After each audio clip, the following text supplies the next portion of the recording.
بسم الله الرحمن الرحيم الحمد لله رب العالمين والصلاة والسلام على المبعوث رحمة للعالمين. السلام عليكم ورحمة الله وبركاته. Introduction. La structure porteuse est l'ensemble des éléments structurels solides destinés à supporter les actions mécaniques.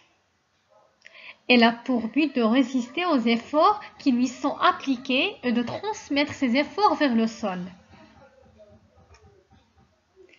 L'ossature ou la structure porteuse est le squelette de l'ouvrage.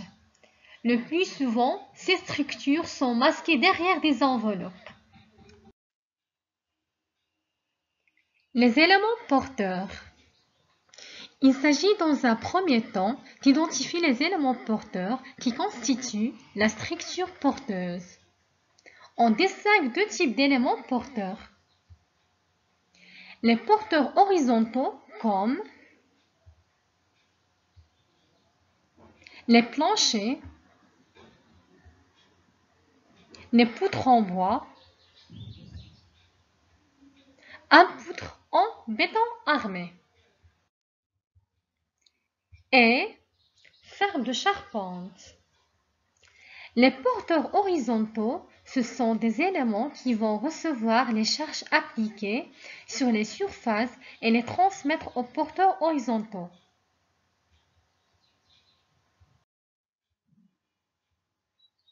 Les porteurs verticaux, comme les poteaux,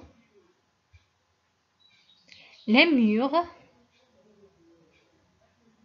les voiles, ce sont des éléments qui vont recevoir les charges transmises par les porteurs horizontaux et les transmettre vers le sol. Les types d'ossature sont ossature métallique, maison à ossature bois, ossature béton. Remarque. Il existe évidemment des porteurs inclinés comme les toits, mais ils seront associés à un des deux types d'éléments porteurs, horizontaux ou verticaux. Les accents sur les structures. Pour définir une structure porteuse, il est nécessaire d'identifier les efforts qu'elle subit. Lorsqu'une action est exercée sur un ouvrage, il est nécessaire d'identifier sa nature, quel phénomène la crée, sa fréquence, variabilité dans le temps et l'espace, sa localisation, sur quel élément s'applique-t-elle, son intensité, quelle est sa valeur. Ce tableau démontre exemple de charge, nature, fréquence, localisation. Par exemple, charge permanente G. Sa nature, poids propre, pesanteur, fréquence permanente, localisation, tous les éléments. Pour charge d'exploitation Q,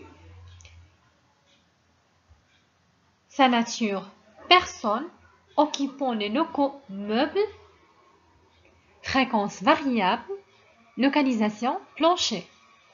Charge climatique, sa nature neige, vent, variable, toit, mur extérieur.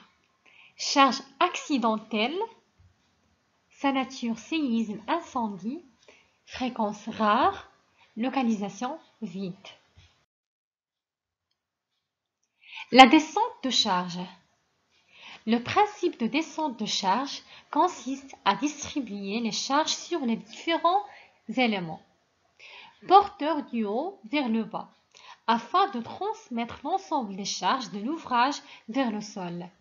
Il s'agit d'identifier qui supporte qui afin d'effectuer le transfert des charges. On commence par le niveau supérieur. Toiture terrasse, jusqu'au niveau inférieur. Fondation. Pour déterminer les charges transmises par les dalles aux poutres ou aux voiles, par exemple, et pour tout type de charge, il faut évaluer la surface de plancher portée par ces éléments porteurs. La surface portée est nommée surface d'influence. C'est la surface que reporte le plancher sur un de ces éléments porteurs.